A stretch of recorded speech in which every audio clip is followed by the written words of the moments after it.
I'm greatly honored by those kind words of welcome at the outset, and I'm here today to convey the well wishes of our Prime Minister, Honorable Vorenga Bainimarama, on the occasion of the convention of Andhra Sangam.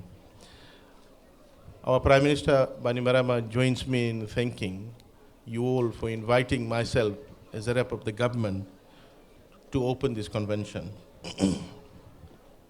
I spoke to him yesterday, and he had asked me in particular to convey his well wishes and acknowledge the contribution of Andhra Sangam to Fiji's education in particular.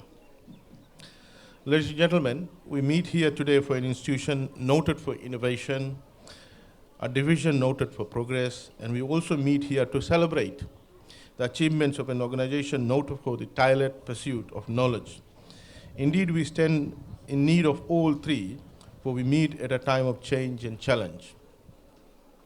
As the President alluded to here, quoting a line from the song, that we have adopted a means together to talk about the broader good that Andhra Sangam is pursuing, which was laid down by our forefathers in the Andhra Sangam group. Ladies and gentlemen, some 75 years ago, those who pioneered the formation of the Dakshina India Andhra Sangam of Fiji had a dream, had a vision. This vision was most probably formed under the cool shades of the mango trees that edged the cane fields, and they were most likely born out of the harsh conditions experienced by our hardworking indentured laborers, our forefathers. Ladies and gentlemen, this institution and the numerous other schools managed by the Dakshina India Andhra Sangam of Fiji, I'm sure is the realization of that dream, of that vision that our forefathers had. It is obvious that those who came before us made certain that this country rode the first turbulent waves of the colonial era, the first waves of independence, and the first waves of modernization. Our nation has survived, apparently, but we also have the challenging wave of globalization to swim through. I'm sure that this generation does not intend to flounder in the backwash of globalization. It is my belief that we can only set sail on this new sea of change because there is new knowledge to be gained. And indeed, this can only be achieved through increasing the quality and availability of education for the younger generation, like most of you here. Ladies and gentlemen, let me quote a notable statesman once said that a free nation can rise no higher than the standard of excellence set in the schools and colleges. Ignorance and literacy, unskilled workers and school dropouts, these and other failures of our educational system breed failures in our social and economic system, unquote. I cannot agree more. Given the effects of globalization, education should now be more participatory, stimulative, and where possible, transitional. And this is precisely the framework that we have adopted in the ministry going forward. Because if this capsule of history of progress teaches us anything, it is that man, in his quest for knowledge and progress, should be determined and should not be deterred. Globalization will go ahead, whether we join it or not, but should we choose not to, the consequence will be quite bad. Ladies and gentlemen, the current situation of education in Fiji is a culmination of close to 200 years of development. All these years, the concentration has been on primary and secondary education. In the recent past, we have come to realize that we now need to go beyond these two levels if we wish to be in par with the rest of the world. Ladies and gentlemen, to this effect, you would have noted over the last 10 years, the Bainimarama government has done implemented numerous projects to ensure that our people have access to not only primary and secondary education, but also tertiary education, so that no one is excluded. The government itself has made a decision last year to set up 10 technical colleges beginning in this year. While we are currently pursuing this, the signal is very clear that Fiji must increase and focus its capacity on education and training in its own national institutions. Only in this way will Fiji, in my view, be able to realistically and relevantly formulate and execute its national development plans.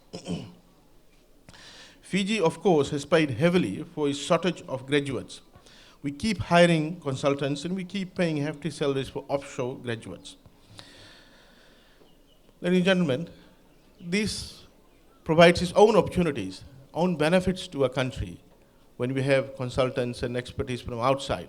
New ideas, new thinking, along with new technologies get introduced to a country.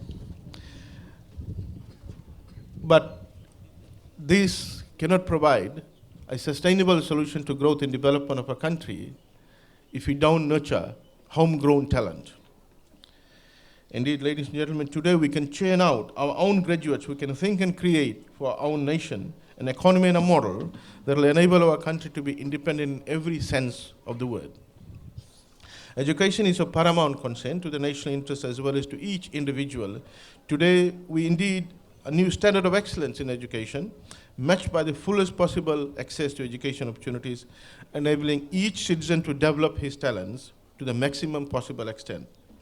Local governments, religious and private institutions responsive to individual and local circumstances have admired, served larger national purposes as well, and they have in recent years devoted sharply increased resources to education. This nation is committed to greater investment in economic growth. One of the most beneficial of all such investment is education, accounting a significant percent of national growth and productivity in recent years. It is an investment which yields a substantial return in the higher wages and purchasing power of trained workers, in the new product and techniques which come from skilled minds, and is the constant expansion of this nation's storehouse of useful knowledge. As he left office, Tony Blair, Prime Minister of UK from 1987 to 2007, urged UK universities to increase their endowments and promised that government would match any funds from donors between August 2008 and July 2011. Ladies and gentlemen, I also want to pose similar challenge to our universities, in particular the three universities, the Regional University, USP, our National University, FNU, and the University of Fiji, to slightly move out of relying on the traditional sources of funding, the government, to also explore possibility of at least raising research and development funds and capital funds from private sector or donor agencies. No doubt the Dakshina India Andhra Sangam of Fiji has been one of the trendsetters in education here in Fiji with respect to primary and secondary education. I commend you all for the foresight and vision, and I'm sure in the course of your discussion during this convention, education will be the focal point, because education provides a sustained way out of poverty, hardship, and misery. In conclusion, the numerous schools managed by the organization indicate the realization of the great vision of its leaders some 75 years ago. However, having come so far, I'm convinced that the organization would not have us stay where we are a little longer to rest, to wait.